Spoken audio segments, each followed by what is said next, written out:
Okay, that episode was wild. Just when you think you figured out what's going on in Revival, they hit you with another twist that makes you rethink everything. Episode 3 finally brings us closer to the mystery surrounding M's death, but it also throws a bunch of new questions into the mix. From poisoned grandmas to mysterious cult leaders, and even contaminated water supplies, this show isn't holding back. Welcome back to your nerdy show. I'm your host, Spoiler Master. So let's dive deep into everything that happened in Revival Episode 3. What's really going on with M's death? What Blaine Abel might be hiding, and why the water in Moore Creek could be the key to everything. I saw your den of doom. Did you hurt yourself?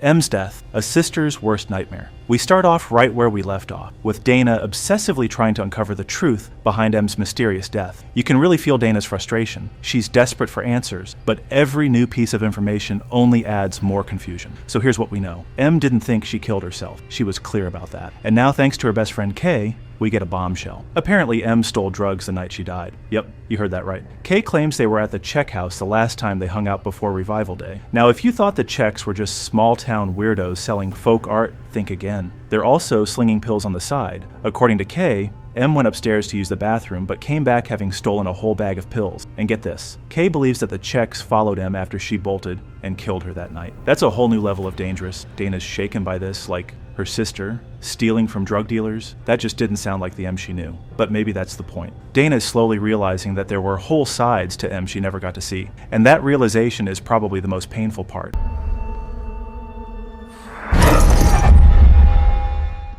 Is the water in Moore Creek actually contaminated? While Dana's following the emotional trail, Ibrahim is following the science. And boy, his part of the story is turning into a whole different kind of thriller. At first, Ibrahim is convinced that whatever triggered Arlene's violent outburst was specific to her, like a one-time case. He even suspects she might have been poisoned. But to confirm that, he needs samples, and the only place to get them? Arlene's house. And you can probably guess, Bob Dittman, Arlene's son-in-law, is not too thrilled about letting some scientist dig around his home, but thanks to Wayne stepping in, Ibrahim gets in. Now here's where it gets really interesting.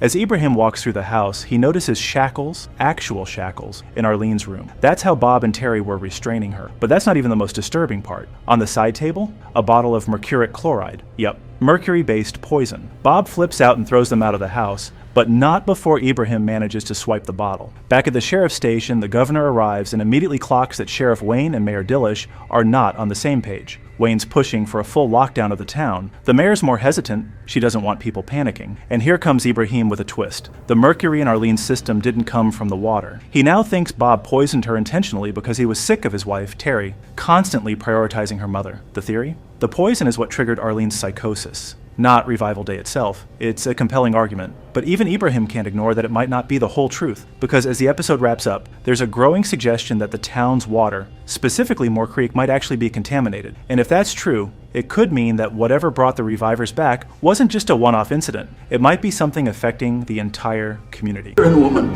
who loved her family, her friends.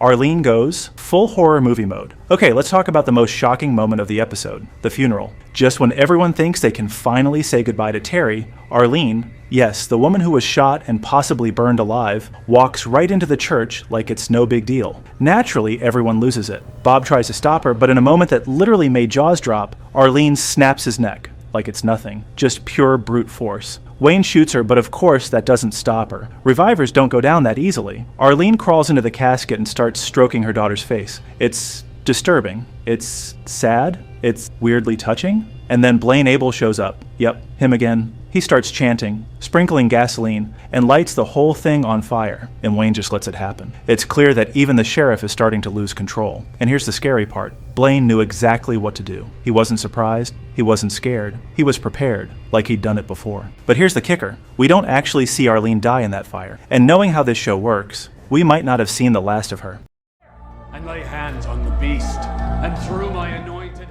So what's Blaine Abel's deal? That's the million-dollar question right now. Blaine Abel is becoming one of the most intriguing characters on the show, and not in a good way. He's showing up at all the right or wrong moments. When chaos breaks out, he's already there, acting like he has all the answers. That can't be a coincidence. Dana is already suspicious of him, and honestly, we should be too. Because here's what M figures out. If she really did jump off the bridge while high, she should have had broken bones or scars. But her body? Nothing. No injuries, no evidence of a fall. Which means she didn't jump. So what happened? M's memory is still fuzzy, but the pieces are starting to come together. She's been making sketches of everything she can remember, but none of them point to anything solid, until one chilling flashback hits her while she's standing on the bridge with Rodie. Just as she jumps into the river, she remembers something important. The last person she saw before she died was Blaine Abel, and that changes everything. Did Blaine push her? Did he manipulate her into jumping? Did he already know about the revival? Was he testing something? Those questions are still hanging in the air, and we're probably going to have to wait to get some solid answers. But the vibe, it's giving cult leader energy, especially since people are already starting to follow him. He's acting like a prophet, claiming to know how to deal with the revivers. And in a town that's slowly descending into chaos, people are desperate for leadership, which makes Blaine even more dangerous.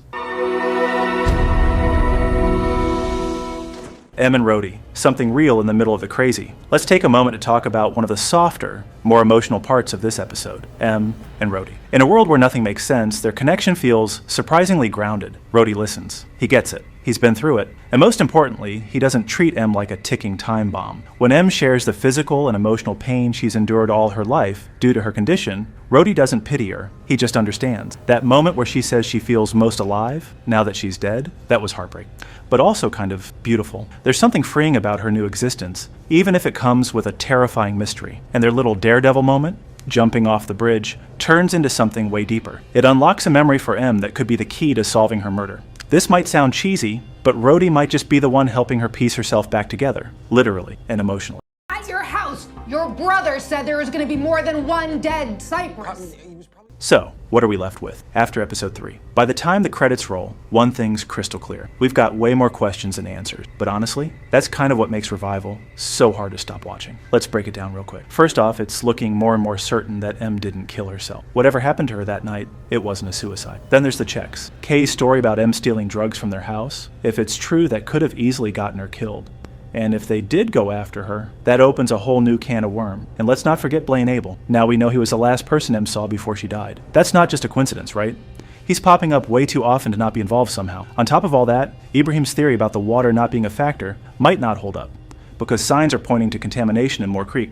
That could mean Revival Day wasn't an isolated thing. It might be bigger, much bigger. Then there's Arlene. Bob poisoned her. That part's almost certain. But even death couldn't stop her. She came back, snapped Bob's neck, crashed her daughter's funeral, and then maybe died again. Or maybe not. With revivers? Who even knows anymore? And while all of that chaos is unfolding, Blaine's just calmly building a following. Like some end-of-the-world preacher, the way he handled Arlene, it's clear he knows more than he's letting on. And if he's building a movement, that's terrifying. So yeah, things are spiraling fast. In episode 4, it looks like it's about to dig even deeper into how all of this started, and maybe give us some real answers about what the revival actually is, or it'll just throw another curveball our way. Either way, we're not ready.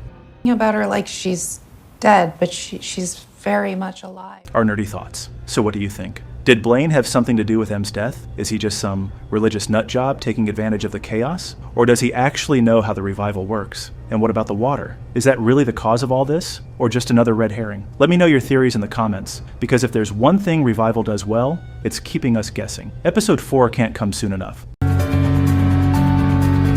Who's ready for a holy war?